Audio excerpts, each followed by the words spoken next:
I am Isabel, 38 years old, a lieutenant colonel in the United States Air Force, and a survivor of sniper fire in Afghanistan. But my deadliest enemy doesn't hold a rifle.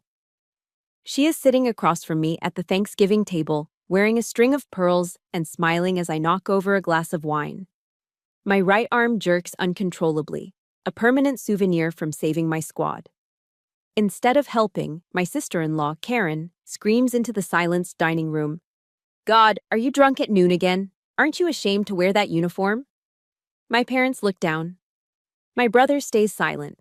They think I will bow my head, apologize, and run to the bathroom to cry like I always do. But today, I decided to roll up my sleeves, and the truth beneath that fabric will wipe that smile off her face forever.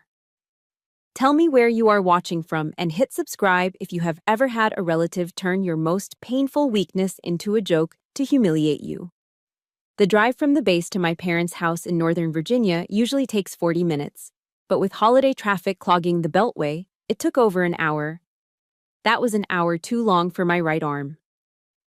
The dull, grinding ache in my radial nerve had started around mile marker 12.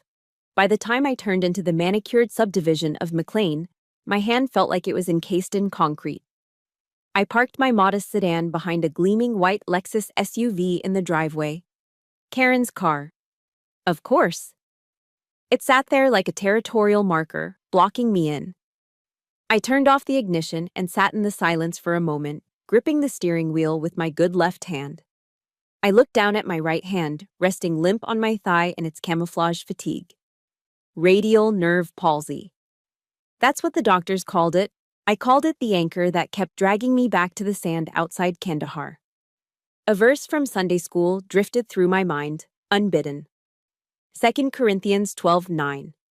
My power is made perfect in weakness.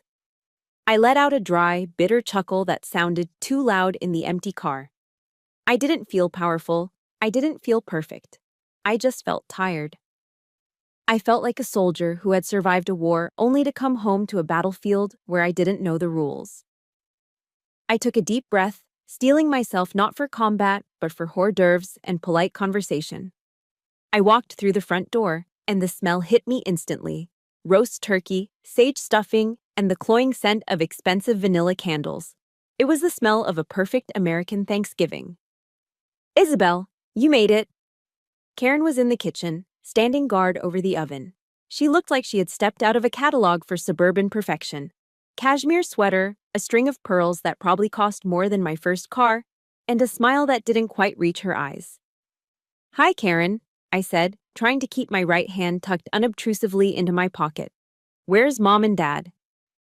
"In the den with Daniel, watching the game," she said, wiping her hands on a pristine tea towel. Her eyes scanned me, lingering on my uniform. "Oh, you didn't have time to change? That's a shame.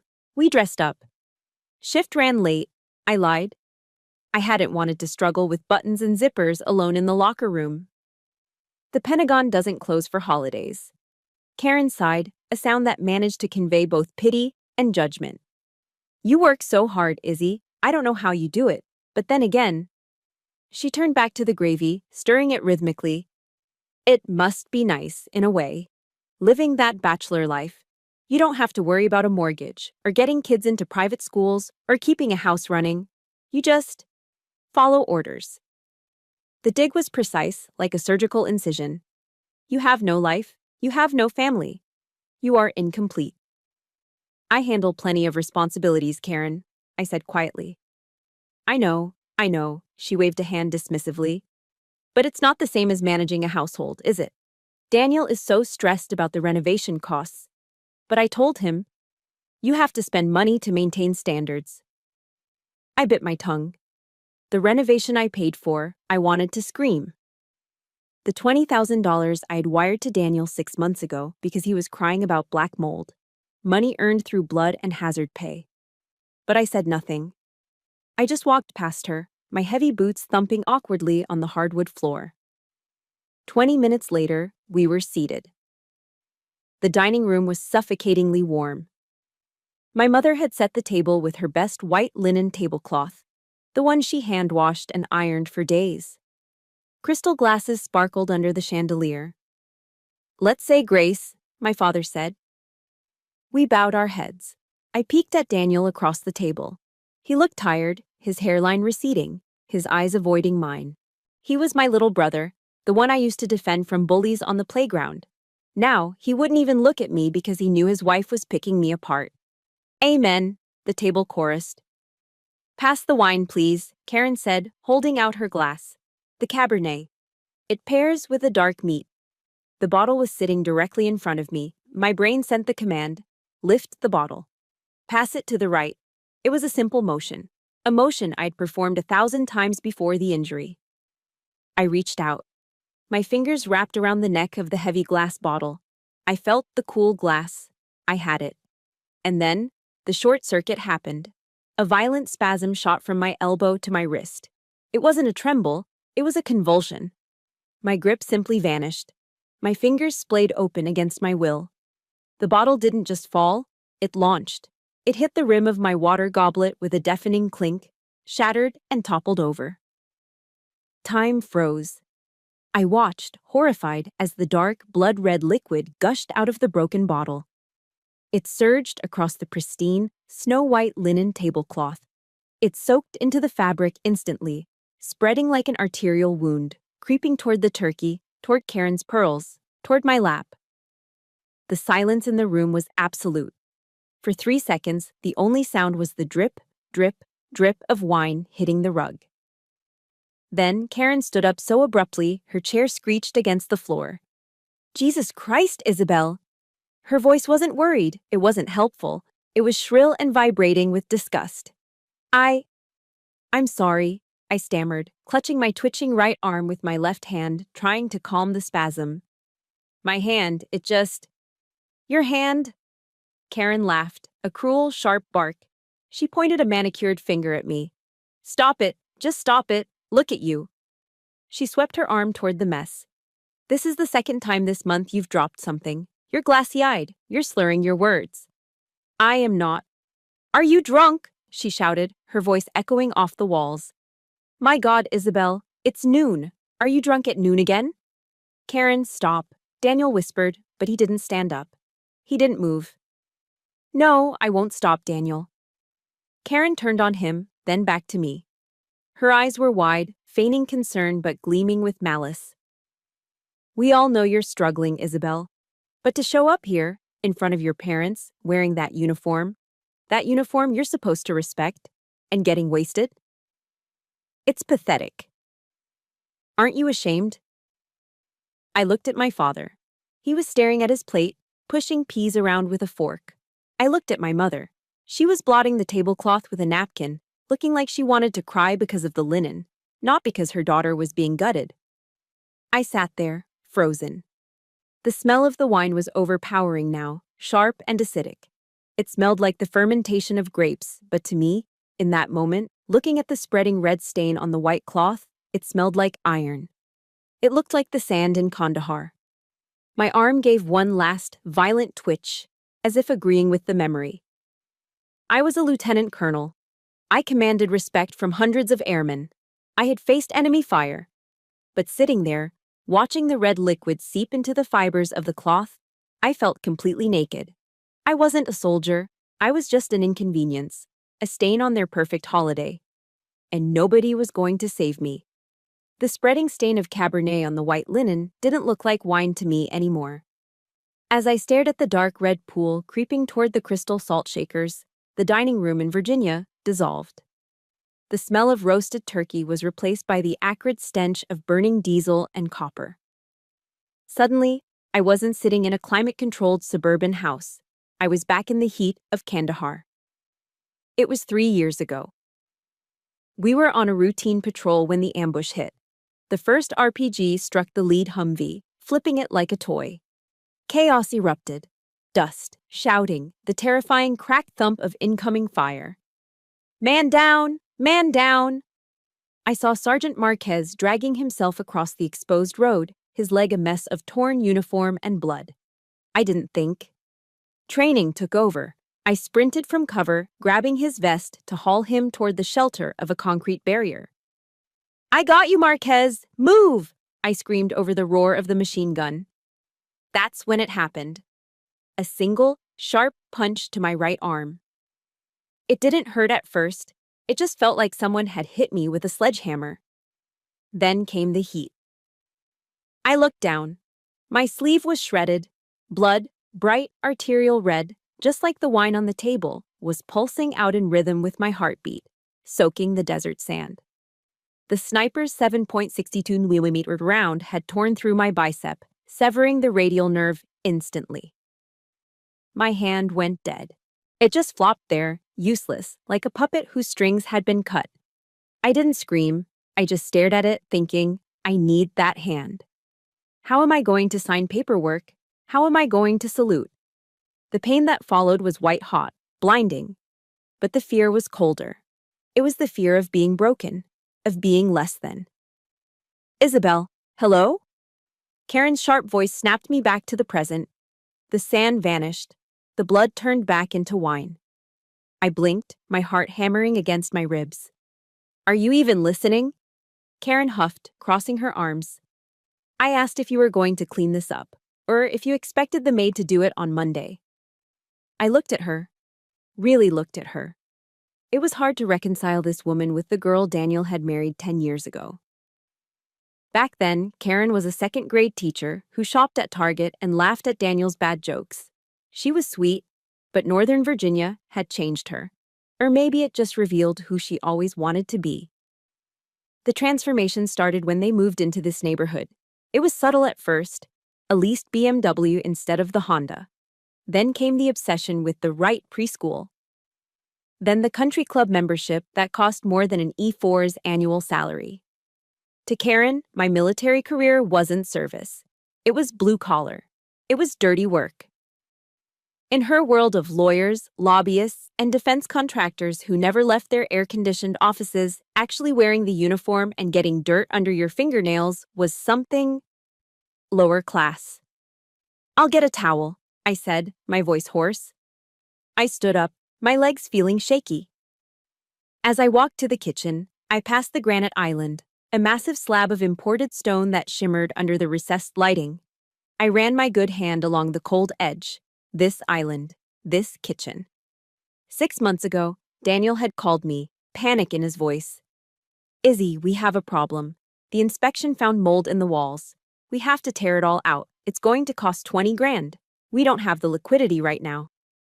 I didn't hesitate. I had savings. It was money I had hoarded during 2 deployments, hazard pay earned while sleeping in tents and dodging mortars. I'll wire it tomorrow, I had told him.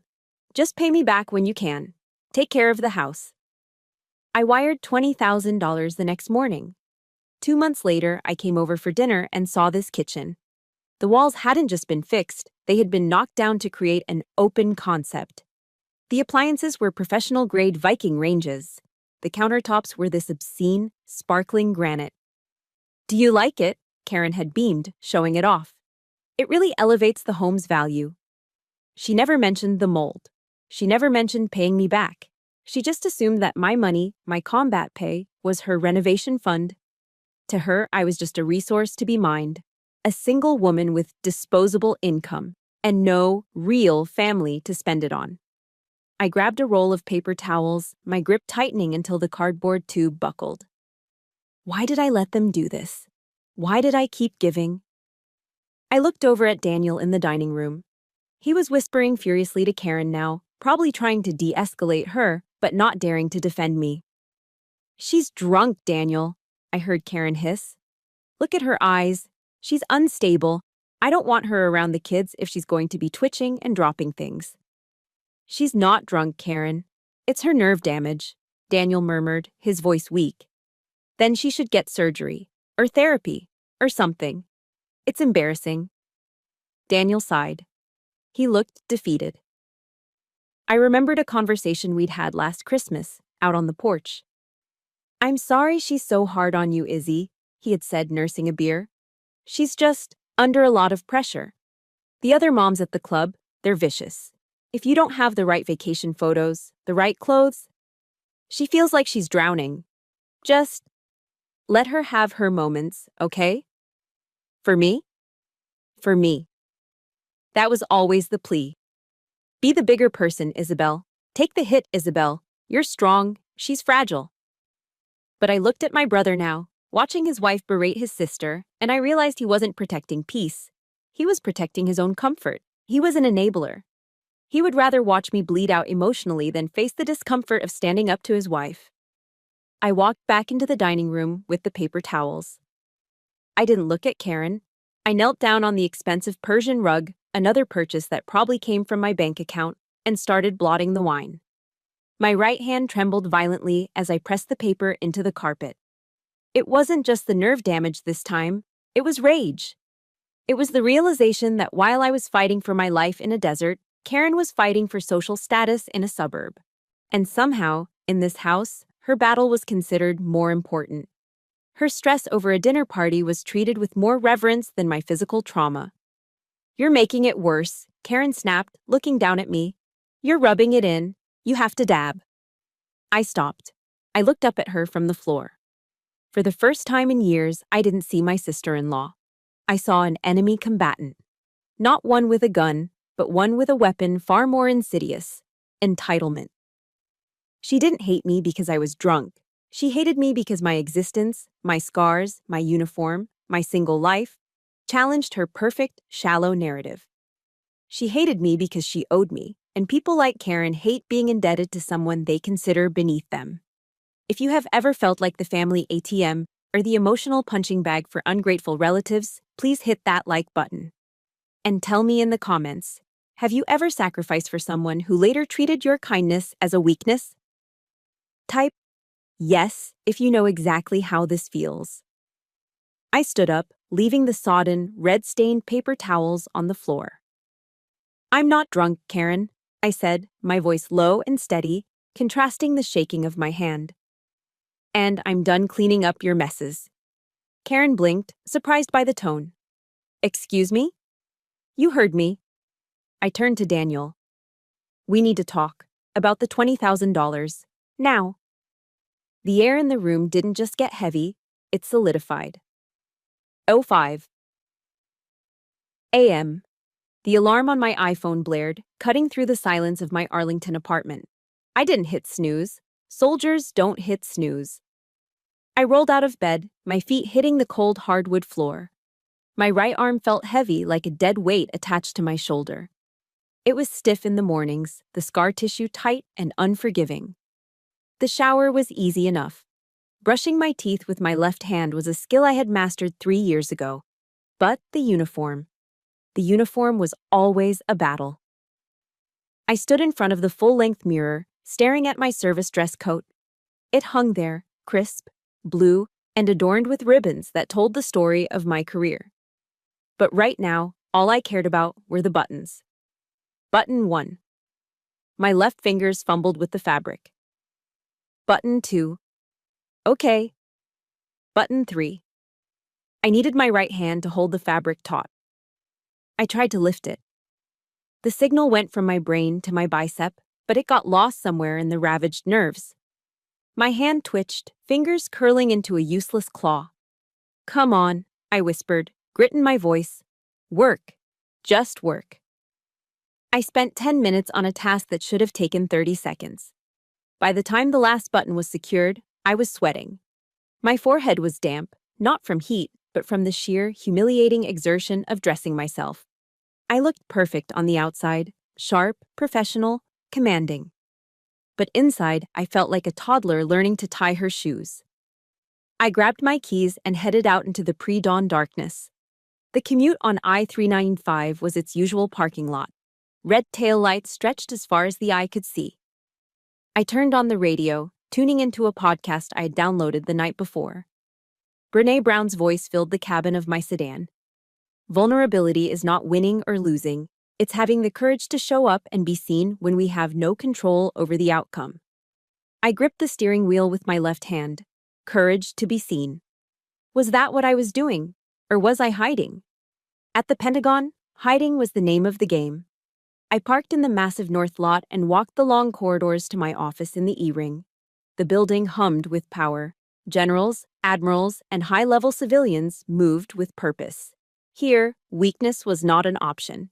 You were either mission-capable or You are out.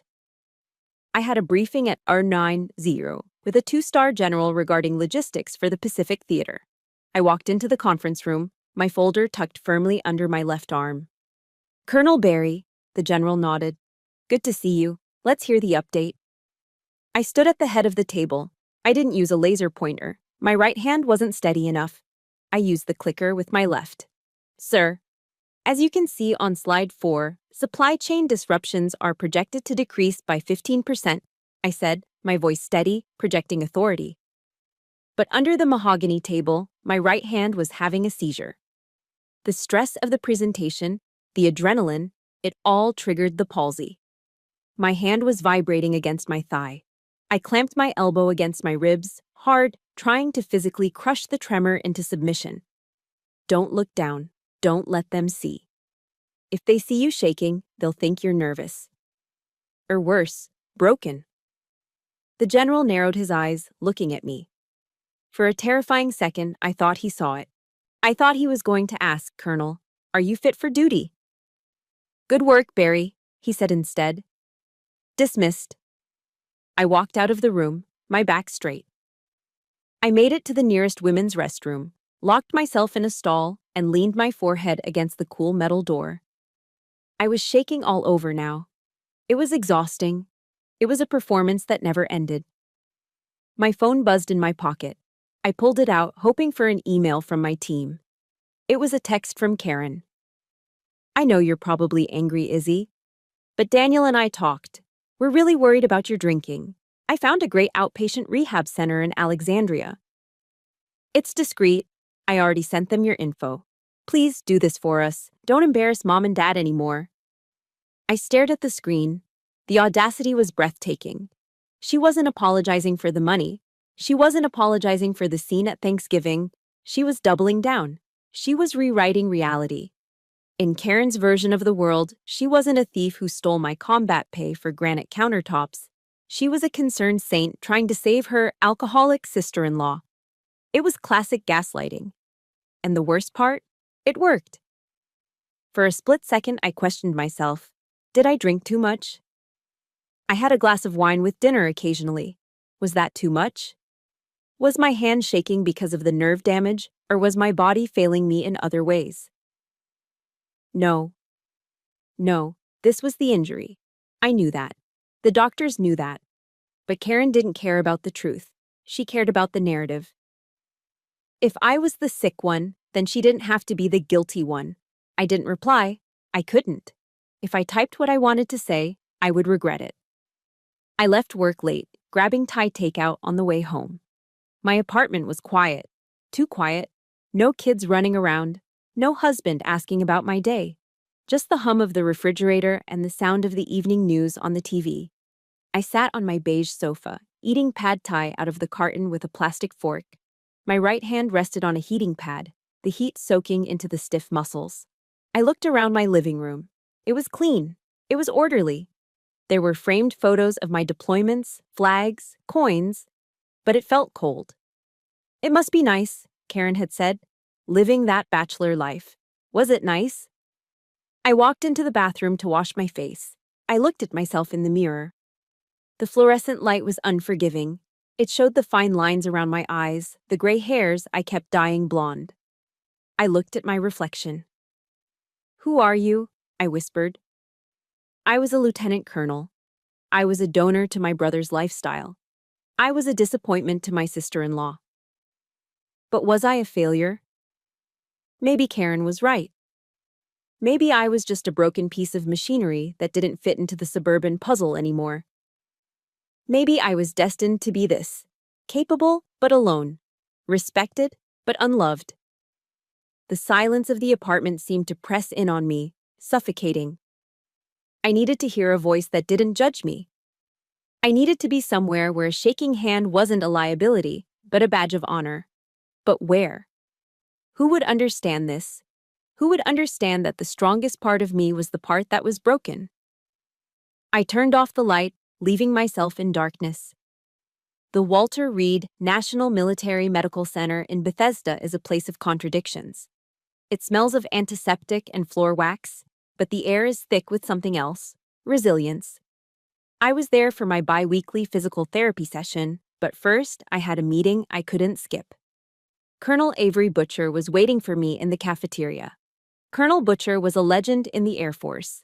60 years old, silver hair cut in a sharp bob, and eyes that could spot a uniform infraction from 100 yards. She had been my mentor since I was a second lieutenant. I spotted her at a corner table, nursing a black coffee.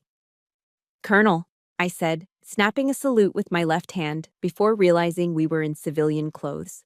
Old habits. "Sit down, Izzy," she smiled, the expression softening her angular face. "And stop calling me Colonel. We're off duty." I sat, placing my own cup of coffee on the table. My right hand gave a traitorous twitch, and a splash of hot liquid sloshed over the rim, staining the paper napkin. I froze. Instinctively, I pulled my hand back, hiding it under the table, my face burning. I waited for the look. The Karen look. The pity. The disgust. But Avery just watched me over the rim of her cup. "Don't do that," she said quietly. "Do what, ma'am?" "Don't hide it, not from me." She put her cup down. "I saw the report from your neurologist. Radial nerve palsy, permanent damage." I looked down at my lap. "I'm managing it. I'm still mission capable." "I know you are," she said firmly. "But you're treating that tremor like it's a character flaw. Like it's something you have to apologize for." She leaned forward, her voice dropping to that steel core tone she used before a mission briefing. "That shake isn't a weakness, Isabel. It's the receipt. It's the price of leadership. You paid that cost so your people didn't have to. Never hide the receipt." I felt a lump form in my throat. The price of leadership. For 3 years, Karen had made me feel like my injury was a clumsy habit, like spilling wine at a party. Avery just reframed it as a badge of honor. "Thank you, Avery," I whispered. "Don't thank me. Just own it." She checked her watch. "Now, go to PT. Don't make me write you up for malingering." I left the cafeteria feeling lighter than I had in months. The corridors of Walter Reed were busy. Doctors in white coats, Marines in wheelchairs, families pushing strollers. As I headed toward the elevator, a voice boomed across the hallway. Commander Barry." I turned. Hobbling toward me as fast as his crutches would allow was a man I hadn't seen in 3 years. He was missing his left leg below the knee, the metal pylon of his prosthetic glinting under the fluorescent lights. "Sergeant Marquez," I gasped. "It is you!" He grinned, his face breaking into a wide, genuine smile that erased the lines of pain around his eyes. "I told you, Leo. I told you she was real." Trailing behind him was a little boy, maybe 7 years old, holding a toy airplane. He looked from his father to me with wide, dark eyes. "Sergeant," I said, stepping forward to grasp his hand. But before I could, he dropped one crutch and enveloped me in a bear hug. It was awkward, unbalanced, and smelled of Old Spice and sweat. And it was the best hug I had received in a decade. "Look at you," he said, pulling back, his hands gripping my shoulders. "You look good, ma'am." "I look like a desk jockey," I laughed, blinking back tears. "You're the one looking good. How's the leg?" "Takes some getting used to." He tapped the metal shin with his crutch. "But I'm walking. I'm alive." He turned to the little boy. "Leo, come here." The boy stepped forward shyly, clutching his toy. Marquez shifted his weight, wincing slightly as he lowered himself onto his good knee, bringing himself to eye level with his son. He pointed at me. "Leo, you remember the story I told you about the angel in the desert?" The boy nodded solemnly. "This is her," Marquez said, his voice thick with emotion. "This is Lieutenant Colonel Barry. She's the reason Daddy came home." He looked up at me, then gently took my right hand, the shaking one, the ugly one, and held it out for his son to see. My hand trembled in his grip, but he didn't let go. "See her hand, Leo," Marquez said softly. "See how it shakes?" The boy nodded, his eyes fixated on my twitching fingers. "That's not because she's scared," Marquez said. "It shakes because she took the pain for me. She caught the bad thing that was meant for Daddy, so I could come back and teach you how to play baseball. That shaking, that's what a hero looks like." Leo looked up at me. There was no judgment in his eyes. No, why are you drunk at noon? No, you're embarrassing the family. There was only awe. Thank you for saving my daddy, Leo whispered. Then he did something that broke me. He reached out and touched my shaking hand with his small, warm fingers. He patted it like he was soothing a hurt animal. I couldn't breathe. The air in the hallway felt crystalline. In that moment, the image of Karen sneering at me over the Thanksgiving turkey dissolved. The memory of Daniel looking away in shame evaporated. I looked at Marquez, a man who had lost a leg and still smiled. I looked at Avery, a woman who demanded I own my scars. I looked at Leo, a child who understood sacrifice better than my own adult brother. This was it. This was my tribe. These people, strangers, subordinates, mentors, they saw me. They didn't see a single childless woman with a disability. They saw Isabel Berry. They saw the soldier. They saw the sacrifice. I realized then that I had been seeking validation from the wrong source. I had been begging for water from a dry well. Karen and Daniel would never understand this. They couldn't. Their world was too small, bounded by granite countertops and social ladders. My world was here, in the blood and the bond and the survival. I squeezed Leo's hand gently with my trembling fingers. You're welcome, Leo, I choked out. Your daddy is a brave man. So are you, Marquez said, standing up. Don't you ever forget that, ma'am. I walked away from them 10 minutes later, heading toward the parking garage. My hand was still shaking. The nerve damage hadn't magically healed. But for the first time in a long time, as I walked out into the bright Maryland sunshine, I didn't put my hand in my pocket. I let it swing by my side. I let it shake. Let the world see it. I had paid for it. It was mine. 2 weeks after my breakthrough with Colonel Butcher and Sergeant Marquez, my phone rang. It was Daniel. Hey, Izzy, he said, his voice carrying that familiar, hesitant tone he used when he wanted something. What is it, Daniel? I asked, putting my phone on speaker while I sorted laundry with my left hand. It's Dad's 70th birthday next Saturday. We're throwing him a big party at the country club. Catered, open bar, the works. All his old golf buddies will be there. I paused. Daniel, you know how things are with Karen right now. I know, he rushed to say. But listen, we talked. She promised to be on her best behavior. Seriously, she knows she crossed a line at Thanksgiving. She just wants everything to be perfect for Dad. Please, Izzy, it's a milestone. If you're not there, it'll break Dad's heart. Do it for Dad. The ultimate guilt trip. I sighed, looking at my trembling right hand resting on the folding table. I felt stronger now, thanks to Marquez. I had armor. Fine, I said. I'll be there. But one strike, Daniel, one comment, and I'm gone.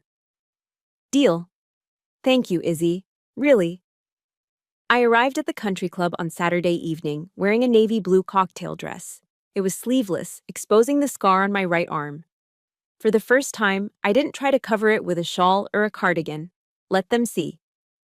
The ballroom was impressive. Crystal chandeliers, live jazz band, waiters circulating with trays of hors d'oeuvres. My parents were holding court near the entrance. Dad looked frail but happy in his tuxedo. Isabel, Dad beamed, hugging me carefully. You look wonderful, honey. Happy birthday, Dad, I smiled. For the first hour, everything was fine. I stuck to sparkling water with a lime twist. I made polite conversation with my parents' friends, answering questions about the Pentagon with practiced vague answers. Karen was circulating the room like a shark in a sequined dress.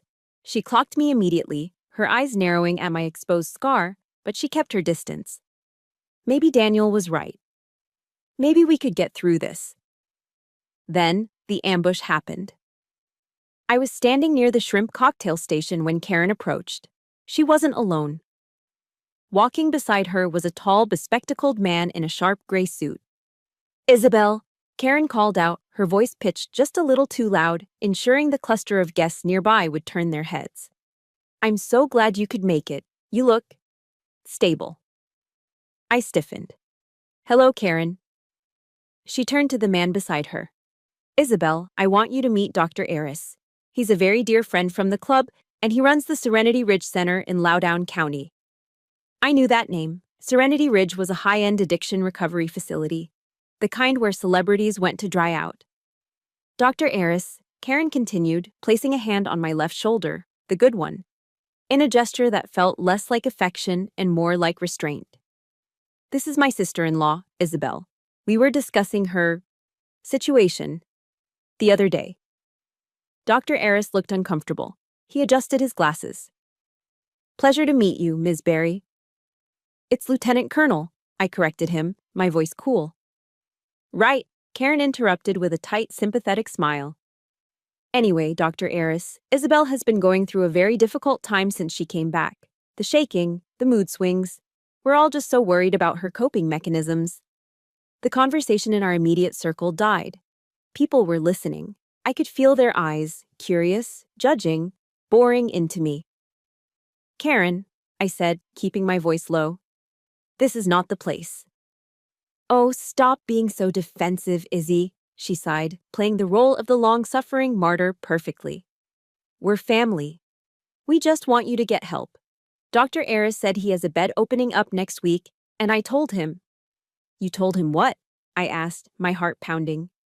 That we would cover the cost, she said, loud enough for my father's golf partner to hear. We know you can't afford that kind of care on a government salary, and we don't want you spiraling any further. It was a masterclass in public humiliation. Under the guise of generosity, we'll pay, and concern, we're worried. She was painting me as a charity case and a drunk, right in front of the people my parents respected most. I looked around the room, frantic. Where was Daniel? I spotted him by the bar, 10 feet away. He was watching us. He heard every word. He saw Karen cornering me with an addiction specialist at his father's birthday party.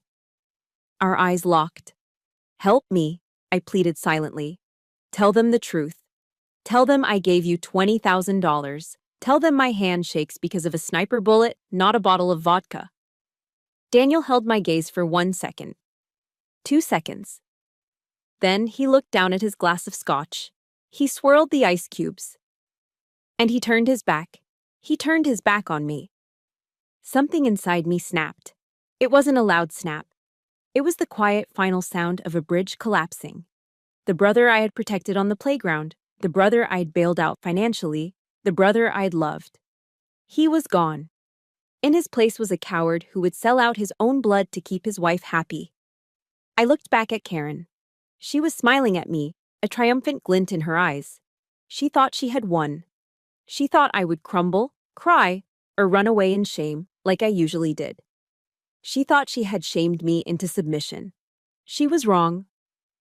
I looked down at the glass of sparkling water in my right hand. My arm was trembling violently now. The ice cubes clinked against the glass. Tink, tink, tink. A frantic rhythm. But this time, the shaking wasn't fear. It wasn't weakness. It was fury. It was the cold, concentrated rage of a soldier who realizes the rules of engagement have changed. I wasn't at a family party anymore. I was in a hostile zone. And in a hostile zone, you don't retreat. You return fire. I didn't say a word. I just tightened my grip on the glass until my knuckles turned white. The water sloshed over the rim, wetting my fingers, but I didn't drop it. Karen's smile faltered slightly as she saw the look in my eyes. The concern on her face slipped, revealing the uncertainty underneath. She expected tears. Instead, she was looking at a predator. You think I need help, Karen? I asked, my voice deadly calm, carrying over the soft jazz music. Well, yes, obviously, she stammered, glancing at Dr. Aris for support. Dr. Aris, I said, turning to the doctor, ignoring Karen completely. I hope you're good at crisis management, because you're about to witness one. I took a step forward. My hand was still shaking, but my resolve was granite. The time for silence was over. The jazz band was playing a soft rendition of Fly Me to the Moon, but all I could hear was the rushing of blood in my ears. Karen stood there, smugness radiating off her like heat, waiting for Dr. Aris to take me away, waiting for me to crumble. Daniel was still studying the ice in his scotch glass, his back turned to the sister who had paid for the roof over his head. I looked at the water glass in my hand. It was vibrating so hard the liquid was misting over the rim. My power is made perfect in weakness. Suddenly, I understood the verse. It wasn't about being passive. It wasn't about enduring. It was about using the broken parts of yourself as a weapon when you have nothing left to lose. I walked past Dr. Eris. I walked past Karen. I walked straight to the nearest high-top cocktail table, where a group of my father's golf buddies were watching the scene unfold. Slam! I brought the heavy glass down on the table with enough force to threaten the crystal. The sound was like a gunshot in the polite murmur of the ballroom. Silence. Instant, absolute silence. The band stopped playing. A waiter dropped a spoon. Every head in the room, 50, maybe 60 people, turned toward me. You want to talk about my difficulties, Karen? I asked. My voice wasn't shouting, but it projected perfectly to the back of the room. It was my command voice, the voice that cut through wind and rotor wash.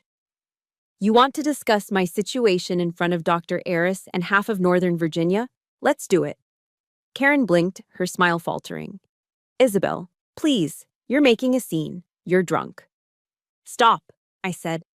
It was a command, not a request. I reached across with my left hand to my right shoulder. The fabric of my cocktail dress was silk, expensive. I didn't care. I grabbed the sleeve and yanked it up. It bunched, resisting, but I pulled harder, rolling it all the way up to my shoulder, exposing the entirety of my upper arm. The gasps were audible. Under the soft chandelier light, my arm looked brutal. The scar was a deep, jagged crater where the muscle used to be. The flesh around it was withered, the bicep atrophied and twisted. It was purple, white, and angry. It was the kind of wound you only see in trauma centers or war zones, not at country club birthday parties. Look at it, I demanded, sweeping my gaze across the room. I held my arm out. It was shaking violently, spastic, and uncontrollable. This isn't alcohol, I said, pointing to the tremor. This is what happens when a 7.62 millimeter sniper round tears through your arm at 2,000 feet per second. I turned to Dr. Eris. The man looked like he wanted to dissolve into the floor. Doctor, you're a medical professional. Does this look like the tremor of an alcoholic to you? Or does it look like radial nerve palsy caused by catastrophic trauma? It appears to be neurological trauma, Dr. Eris stammered, adjusting his glasses, stepping away from Karen. I turned my sights back to Karen. She'd gone pale, her hand flying to her pearl necklace. It happened 3 years ago in Kandahar, I said, my voice shaking with emotion now. I was dragging a man to safety. I took the bullet meant for him. That's why my hand shakes, Karen. Because the nerve is dead, not because I'm drunk at noon. I didn't know, Karen whispered, her eyes wide. You didn't know. I laughed, a harsh, humorless sound. How could you not know? Did you ever ask? In 3 years, did you ever once ask me what happened over there? Or were you too busy judging me for not fitting into your picture-perfect life? Isabel, that's enough. Daniel finally spoke up, turning around. He looked terrified. We can talk about this privately. Privately? I wheeled on him. Like how you privately took my $20,000. A murmur ripped through the crowd. $20,000? That's right, I said, addressing the room again. 6 months ago, my brother told me he needed money for mold remediation. He cried poor. So I wired him $20,000 of my combat pay, hazard pay, money I earned getting shot at. I pointed a shaking finger at Karen. And what did you do with it? Did you fix the mold? No, you bought Viking appliances. You bought granite countertops. You bought those pearls. Karen recoiled as if I had slapped her. You took my blood money and used it to renovate your kitchen, I said, my voice dropping to a whisper that was somehow louder than a scream. And then you had the audacity, the sheer, unadulterated gall, to stand here and tell everyone I'm a charity case who needs rehab. My father stepped forward, his face gray. Daniel, is this true? Daniel opened his mouth, but no sound came out. He looked at Karen. She looked at the floor. His silence was the only answer anyone needed. I am a lieutenant colonel in the United States Air Force, I said, pulling my sleeve down, covering the scar. I have led hundreds of airmen. I have saved lives. I have value. I looked Karen dead in the eye. I don't need your rehab, Karen. I don't need your pity, and I certainly don't need your family. I grabbed my purse from the table. Happy birthday, Dad, I said to my father, my voice softening for just a second. I'm sorry I ruined your party, but I couldn't let them ruin my life anymore. I turned and walked toward the double doors. The crowd parted for me like the Red Sea. Nobody said a word. Nobody tried to stop me. As I pushed through the doors into the cool night air, I felt my hand shaking. But for the first time in years, my heart was steady. If you've ever had to stand up for yourself against toxic family members who try to destroy your reputation, hit that like button right now. And in the comments, I want you to type, I am strong, if you believe that the truth is always worth fighting for, no matter how much it shakes you. I walked to my car, got in, and locked the doors. I didn't cry. I didn't scream. I just put the car in gear and drove away, leaving the country club and the lies behind me in the rearview mirror. The morning after the birthday party, I woke up to a digital siege. My phone, which I had silenced before driving home, had become a graveyard of missed calls and desperate notifications. 47 missed calls, 32 text messages. I sat up in bed, poured a cup of coffee with my shaking right hand, steadying it with my left, and began to scroll through the wreckage. Most were from Daniel. Izzy, pick up. You're being insane. You ruined Dad's 70th. Do you have any idea how embarrassed Karen is? You need to call and apologize. People are talking. You completely overreacted. Just pick up the phone. Then there were the messages from Mom. They were softer, but in a way, more insidious. Isabel, please come home. We can fix this. We're a family. Families fight, but we don't leave. Don't be like this, honey. Be the bigger person. Be the bigger person. The mantra of every family that wants to keep their dysfunction comfortable. Being the bigger person usually just means being the one willing to get flattened so everyone else can walk all over you. I put the phone down. I didn't feel guilty. I didn't feel the familiar urge to rush over there and smooth things over. For the first time in my life, I felt completely, utterly cold. It was a military kind of cold, the kind you feel when you're planning a strategic strike. I walked to my desk and opened my laptop. I didn't call. I didn't text. I opened a new email draft. In the military, we use a format called BLUF, bottom line up front. No fluff, no emotions, just the mission objective. 2. Daniel Barry, Karen Barry, Robert Barry, Susan Barry. Subject: Terms of engagement. Family, last night was not an episode. It was a correction of the record. Effective immediately, I am ceasing all communication with Daniel and Karen. Do not call me, do not text me, do not show up at my apartment. I will only consider re-engaging if 2 conditions are met. 1. Karen will admit, in writing and to the guests present last night, that she fabricated the story about my alcoholism to mask her own insecurities. No excuses, no spin. 2. Daniel will present a payment plan for the $20,000 loan I provided for mold remediation, which was misappropriated for luxury renovations. If a plan is not received within 30 days, I will file a suit in small claims court. This is not a negotiation. Lieutenant Cole, Isabel Barry. I hit send. The silence that followed was deafening. For 2 days, my phone didn't ring. They were in shock. They were waiting for me to crack, to send a follow-up text saying, "Just kidding, love you guys." But I didn't crack. On the 3rd day, a delivery truck pulled up to my apartment complex. The driver handed me a massive arrangement of white lilies and hydrangeas. It was expensive, easily $200. I pulled the small card from the plastic fork nestled in the greenery. It was Karen's handwriting. "Isabel, I'm so sorry if you felt attacked the other night. I was only trying to help, but maybe I went about it the wrong way. We miss you. Let's put this behind us. Love, Karen." I stared at the word if. If you felt attacked, It was the classic non-apology, the coward's way out. She wasn't sorry for what she did. She was sorry I reacted. She wasn't taking responsibility for the lie. She was blaming my feelings. I looked at the flowers. They were beautiful. They smelled sweet. I walked to the kitchen, opened the trash can, and shoved the entire vase inside. The glass cracked. The water spilled over the garbage bag. The white lilies lay broken among the coffee grounds and takeout containers. "Not today, Satan," I muttered. That evening, my phone rang again. I checked the screen, ready to ignore it. But it wasn't Daniel. It wasn't Mom. It was Dad's cell number. I hesitated. Dad never called.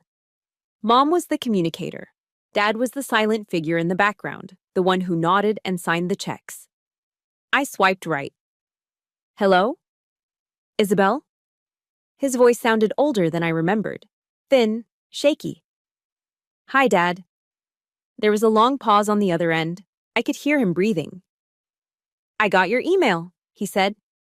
"Okay." I braced myself for the lecture. "How could you talk to your brother like that? You need to forgive." "I wanted to tell you." He cleared his throat. "I wanted to tell you that I saw your arm. Really saw it. Last night." "I know, Dad." "No, you don't know," he said, his voice cracking. "I mean, I looked at it, and I realized that while you were over there getting torn apart, I was here playing golf. And while you were here getting torn apart by your sister-in-law, I was still playing golf." I gripped the phone tighter. My eyes started to sting. "I'm sorry, Izzy," he whispered. "I'm sorry I was a coward. I let them treat you like a spare part because it was easier than confronting Karen. But seeing that scar and hearing about the money..." He took a deep breath. "I'm proud of you, not just for the uniform, but for walking out. That took guts, more guts than I've ever had." A tear slipped down my cheek. It wasn't a tear of sadness. It was a tear of relief, validation. Finally. "Thank you, Dad," I choked out. "Don't let them back in, Izzy," he said, his voice firming up. "Not until they fix it. Stick to your guns. You're the only one in this family with a spine right now." "I will, Dad." "Good." "And Izzy, if Daniel doesn't pay you, I will. But let's make him sweat a little first." I laughed. It was a wet, shaky sound, but it was real. "Okay, Dad, let's make him sweat." I hung up the phone. The apartment was quiet again, but the silence felt different now. It wasn't lonely. It was peaceful. I had drawn a line in the sand. I had fired a warning shot. And to my surprise, the one person I thought I had lost was standing right there beside me. I looked at my right hand. It was resting on the counter. It was still trembling, a subtle rhythmic shake. But I didn't try to hide it. I didn't try to stop it. I was ready for the next battle. And this time, I wasn't fighting alone. The hangar at Joint Base Andrews was immense, smelling of jet fuel and polished concrete. An American flag the size of a tennis court hung from the rafters. It was promotion day. I stood at the side of the stage, smoothing the front of my service dress uniform with my left hand. My right hand, gloved in white as per protocol, trembled slightly at my side. But today, I didn't try to stop it. In the front row, sitting in the reserved VIP section, was my family. Dad was there, looking dapper in his best suit, clutching a program like it was a holy text. Mom sat beside him, nervously twisting a handkerchief. And then there were Daniel and Karen. They had to come. In the tight-knit social circles of Northern Virginia, skipping your sister-in-law's promotion to full-bird colonel would have been social suicide. Rumors would spread. Why weren't they there? Is there a rift? Karen couldn't handle that kind of scrutiny. So she sat there, rigid in a Chanel suit that cost more than my first car, forcing a smile that looked like it was painted on glass.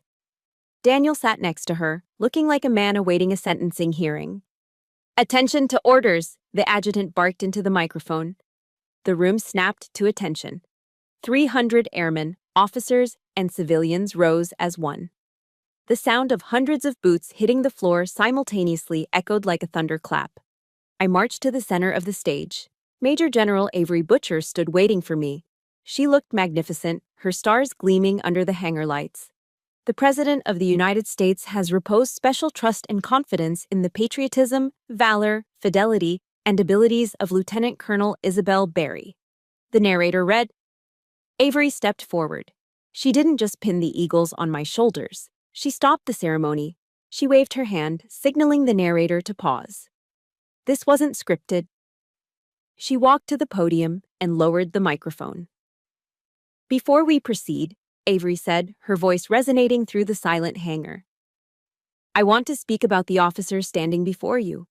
She turned and pointed at me. I have heard whispers, Avery continued, her eyes scanning the front row, lingering deliberately on Karen. Whispers about Colonel Berry's injury. Whispers that perhaps she is damaged, that her shaking hand makes her weak. The silence in the room was absolute. You could hear the hum of the ventilation system. Let me tell you about that hand, Avery said, her voice dropping to a fierce, quiet intensity. 3 years ago, in a dusty alley in Kandahar, that hand didn't shake. That hand reached into a burning Humvee. That hand grabbed a wounded NCO and dragged him 50 yards under heavy sniper fire. That hand took a 7.62mm round that severed the radial nerve and still refused to let go of her brother in arms. She paused, letting the words sink in. That tremor you see? That is not weakness. That is the receipt of courage. That is the physical manifestation of the oath we all take. I will not leave a fallen comrade. Colonel Berry's hand shakes so that others can stand steady. Tears pricked my eyes. I stared straight ahead, keeping my bearing, but my heart was swelling so big I thought it would burst my ribcage. Sergeant Marquez? Avery called out. From the side of the stage, Marquez hobbled out on his crutches. He wasn't in uniform. He had been medically retired, but he wore a suit, and on his lapel was the Purple Heart pin. He stopped in front of me. He didn't salute with his hand. He simply looked at me and nodded. Ma'am, he said, his voice carrying without a microphone. Thank you. Then, the applause started. It began with Marquez. Then Dad stood up, clapping so hard I thought he'd hurt his hands. Then the generals. Then, the airmen. Within seconds, the entire hangar was on its feet. A standing ovation. It wasn't polite clapping. It was a roar. It was a wave of respect and affection that washed over the stage, drowning out the years of insecurity and shame. I looked down at the front row. Dad was crying openly. Mom was clapping, looking at me as if she was seeing me for the first time. And then there was Karen. She was the only person sitting down. She looked small. Surrounded by heroes, surrounded by people who valued sacrifice over status, her expensive suit and her meticulously highlighted hair looked ridiculous. She looked like a costume jewelry bauble in a vault of diamonds. She wasn't looking at me. She was looking at her lap, her face burning a deep, humiliated crimson. She realized finally that in the real world, the world of life and death, of honor and duty, her judgments meant absolutely nothing. Her country club membership held no currency here. She was invisible. Beside her, Daniel stood up. He looked down at his wife, huddled in her seat. Then, he looked up at me. For the first time in years, I saw clarity in his eyes. He saw the contrast. He saw the sister who had saved lives and the wife who destroyed reputations. He saw the substance versus the shadow. He started to clap. Slowly at first, then harder. He clapped until his hands were red. He looked at me, and he mouthed the words. I'm sorry. I nodded at him, a tiny, almost imperceptible movement. General Butcher stepped back in front of me. She took the silver eagles, the rank of a full bird colonel, and pinned them onto my epaulets. Congratulations, Colonel, she whispered. Thank you, General, I replied, my voice steady. I raised my right hand to salute. It shook. It trembled violently as I brought it to my brow. But nobody looked away. Nobody sneered. 300 people saluted back, honoring the tremor just as much as the rank. I held the salute for a long moment, looking out over the sea of blue uniforms. I had won. Not by fighting Karen on her level, but by rising to mine. The truth had exploded, and in its light, the darkness of my family's dysfunction had nowhere left to hide. 8 months had passed since the promotion ceremony. The seasons had turned, the humid Virginia summer giving way to a crisp, golden autumn that painted the trees in shades of burnt orange and crimson. I sat at my kitchen table on a Saturday morning, a cup of coffee steaming beside me, the ceramic mug warm against the cool granite. In front of me was a lined notebook. I gripped a weighted pen with my left hand, a clumsy, thick instrument designed for occupational therapy, and slowly traced the letters across the page. THEQUICKBROWNFOX. It was tedious work, retraining my brain to write with my non-dominant hand, but I was disciplined. Adaptation is just another word for survival. And I had survived worse than writer's cramp. My laptop pinged, the sound sharp in the quiet apartment. An email notification slid onto the screen. From Karen Barry. Subject, the truth. I hesitated, my hand hovering over the trackpad. For the last 8 months, communication had been sparse. Daniel had set up a payment plan for the $20,000. A check arrived every month like clockwork, accompanied by short, polite texts about the weather or the kids. But Karen had been silent. I clicked open the email. Isabel, I'm writing this because Dr. Evans suggested I put my thoughts into words before asking to see you. I've been in therapy twice a week for the last 6 months. Daniel moved into the guest room after your promotion. He told me he couldn't look at me the same way. He said if I didn't fix myself, he was filing for a trial separation. That woke me up. I'm not writing to make excuses. I'm writing to tell you why I hated you. It wasn't because you were drunk. It was because you mattered. You had a purpose. You saved lives. I have a big house and expensive clothes, but when I look in the mirror, I don't see anything real. I was jealous, ugly, deeply jealous. I tried to tear you down to make myself feel taller. I know I don't deserve your time. But if you're willing, I'd like to buy you a coffee, just to say this to your face. I read it twice. It didn't have the defensive tone of her previous messages. No, if you felt hurt, just a raw admission of envy. I typed a reply with my left hand. Tuesday, 10:17 a.m. The Grind in Old Town. The Grind was a neutral zone. It wasn't the country club, and it wasn't the base. It was just a coffee shop filled with tourists and locals, smelling of roasted beans and cinnamon. I arrived 5 minutes early. Karen was already there. She looked diminished. In a good way. The armor was gone.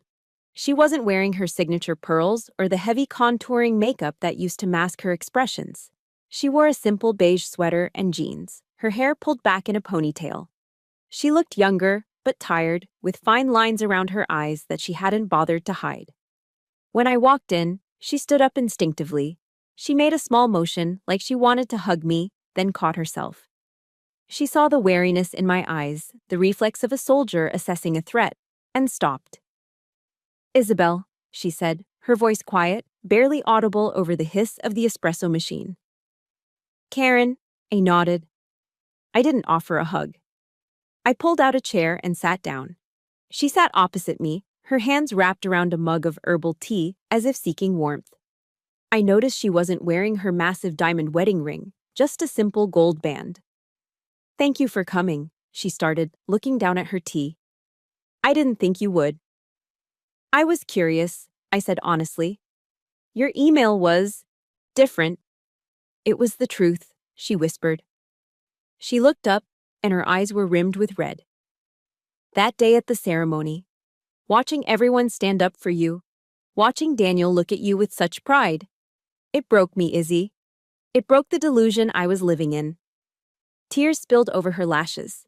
They weren't the pretty, manipulative tears she used to shed to get Daniel to buy her things or get her way with my parents. These were ugly, messy tears of shame.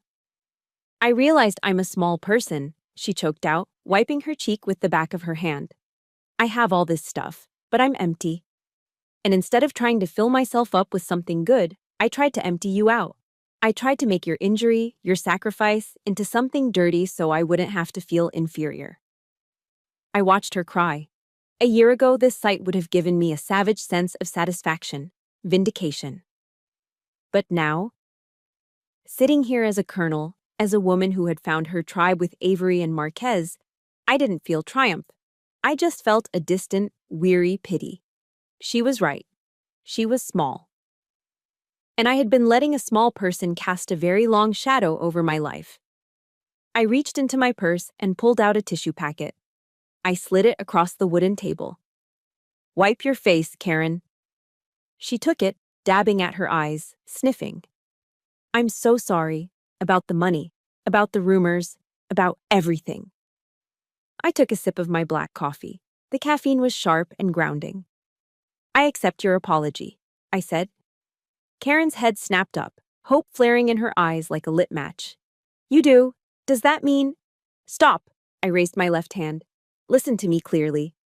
I leaned forward, locking eyes with her. "I accept your apology because I don't want to carry the weight of hating you anymore. It's heavy, and I have enough to carry with this arm." I pointed to my right arm, resting on the table. "But acceptance is not restoration," I continued, my voice steady and firm. "Trust is like a mirror, Karen. You didn't just scratch it, you took a hammer to it, you shattered it." Karen flinched, looking down at the table. "We can glue the pieces back together," I said. "We can be civil. I will come to Thanksgiving. I will be an aunt to your children. I will be a sister to Daniel. But the cracks in the mirror will always be there. Every time I look at you, I will see the cracks. I will remember that you were willing to destroy my career to save your ego." "I understand," she whispered. "We are not friends," I said. "We are family. And sometimes that's the best we can do. That is my boundary. Do you accept it?" Karen nodded slowly. She looked sad, but resigned. "I accept it. I'll earn back whatever scraps of trust I can. I promise." "Good." I finished my coffee and stood up. I didn't offer to pay for her tea. I didn't say, "I love you." "I have to get back to the base," I said. "I'll see you at Christmas. Tell Daniel I received the check." "I will," she said. I walked out of the coffee shop into the autumn sunshine. The air was cool and crisp, filling my lungs. I felt lighter. Not happy, exactly, but clear. The war with my family was over. There was no treaty of eternal friendship, no magical erasing of the past. Just a ceasefire. A realistic, enforceable armistice. I looked at my reflection in the shop window as I passed. My uniform was sharp, my posture was straight, and my right hand, hanging by my side, was trembling just a little. I didn't mind the cracks in the mirror. They let the light in. 30 years is a long time. It is long enough for a sapling to become an oak tree. It is long enough for a jagged scar to fade from an angry purple to a soft, silvery white. And it is certainly long enough for a trembling hand to stop being a source of shame and start being a source of history. I stood in front of the full-length mirror in the master bedroom of my house in Alexandria. I was 68 years old now. The blonde bob was gone, replaced by a short, practical cut of steel gray. My face had lines it didn't have before, crow's feet from squinting into the sun on flight lines, brackets around my mouth from barking orders, and, eventually, from laughing. I buttoned the jacket of my service dress uniform. It took me a moment. My right hand still shook. The tremor hadn't gone away. If anything, age had joined forces with the nerve damage to make the rhythm a little more pronounced. But I didn't curse it. I didn't sigh in frustration like I used to in that small apartment in Arlington. I just waited for the tremor to sync with my breathing, and I slipped the button through the hole. I stepped back to look at the reflection. On my shoulders, the insignia caught the morning light. 4 stars. General Isabel Berry. I smiled at the old woman in the glass. "We did good, Izzy," I whispered. "We did good." The retirement ceremony was held on the parade field at Joint Base Anacostia Bowling. It was a perfect Virginia autumn day, the sky a piercing, patriotic blue. The wind whipped the flags, snapping Old Glory back and forth with a sound like applause. I sat on the dais, listening to the Secretary of the Air Force list my deployments, my commands, the policies I had changed to help wounded warriors stay in service. It sounded impressive, but my eyes were fixed on the front row. My parents were gone now, resting side by side in Arlington National Cemetery. But the seats weren't empty. Daniel was there. He was bald now, heavier, moving a little slower due to arthritis. But he sat tall. Beside him was Karen. Karen. The woman who had once been the villain of my story had become something else entirely. Time is a brutal sculptor. It chips away the vanity. After our ceasefire 30 years ago, life had humbled her. Daniel's threat of separation had been real, and she had done the work. For the last 20 years, she had volunteered 3 days a week at the VA hospital, reading to blinded veterans and helping amputees learn to navigate their new kitchens. She wasn't wearing Chanel today. She was wearing a sensible wool coat and comfortable shoes. When our eyes met across the grass, she didn't look away. She smiled, a soft, genuine smile that reached her eyes. It was a smile of peace. The mirror we had glued back together still had cracks, yes. But over 3 decades, we had grown vines and flowers over those cracks. We had made it beautiful in a broken kind of way. After the ceremony, during the reception, I felt a tug on my pant leg. I looked down. It was Jack, Daniel's youngest grandson. He was 8 years old, missing a front tooth, and holding my service cap in his hands. "Grandma Izzy?" he asked. Even though I was his great-aunt, I had earned the title. "Hey there, Ace," I said. My knees popped audibly as I knelt down to be eye level with him. The grass was cool under my dress shoes. "Can I wear it?" he asked, holding up the hat with the silver lightning clouds on the bill. "You have to earn it," I teased, but I took the hat and placed it gently on his head. It was massive, sliding down over his ears and covering his eyes. He giggled, pushing it back up. Then he stopped laughing and looked at my hand. It was resting on his small shoulder, vibrating with its constant familiar rhythm. "Grandma," he whispered, looking concerned. "Does your hand shake when you have to shoot the bad guys?" I saw Daniel and Karen freeze nearby, listening. 30 years ago, a comment like that would have started a war. Today, it was just a question from a child. I took Jack's small hand in my trembling one. "It does, Jack," I said softly. "It shakes all the time." "Is it hard?" he asked. "Is it hard to be a soldier if you shake?" I looked at him, then I looked up at the American flag flying over the Potomac River. "Shooting is the easy part, Jack," I told him, smoothing his hair. "The hard part isn't hitting a target. The hard part is standing your ground when everything inside you wants to run away. The hard part is doing the right thing when the people you love tell you it's wrong." I squeezed his shoulder. "This hand shakes because it got hurt saving a friend. It shakes to remind me that I didn't run away. So, no, it's not hard to be a soldier if you shake. It just means you have to be a little bit braver than the people who hold still." Jack nodded, his eyes wide with understanding. "I want to be brave like you." "You will be," I promised. As the sun began to dip toward the horizon, painting the sky in streaks of violet and burnt orange, I made my exit. I didn't want a long goodbye. I walked to the parking lot where my retirement gift to myself was waiting. It was a 1967 Mustang convertible, cherry red, restored to perfection. It was the kind of car a younger Isabel would have thought was impractical. General Isabel thought it was essential. I threw my bag in the passenger seat and dropped the top. I climbed in, the smell of old leather and gasoline filling my senses. It was the smell of freedom.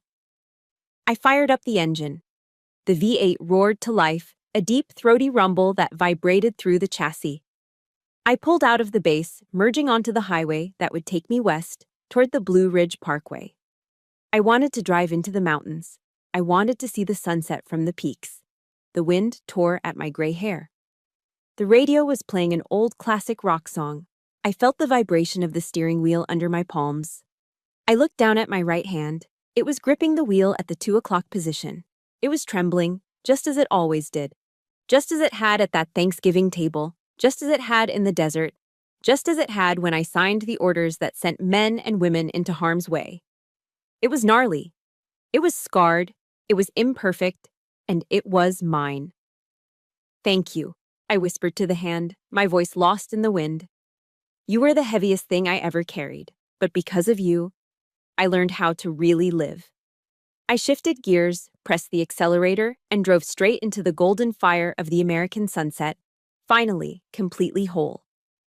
We often grow up believing that keeping the peace means keeping quiet. We think that if we just swallow the insults and hide our scars, eventually, we will be loved. But my journey taught me a different truth. You cannot build a healthy life on a foundation of disrespect. Setting boundaries is not an act of hate, it is the highest form of self-love. Your shaking hand, whatever your perceived weakness may be, is not something to hide. It is the proof that you survived. Don't wait for someone else to validate your pain. Wear your scars like medals. The moment you stop apologizing for who you are is the moment you truly start to live. Now, I want to turn the microphone over to you. I know many of you listening right now are fighting your own battles in silent dining rooms or lonely apartments. In the comments below, I want you to share one thing, just one thing, that you have overcome that made you stronger today. Let's turn this comment section into a hall of fame for survivors. And if my story gave you even a tiny spark of courage, please hit that like button and subscribe to the channel.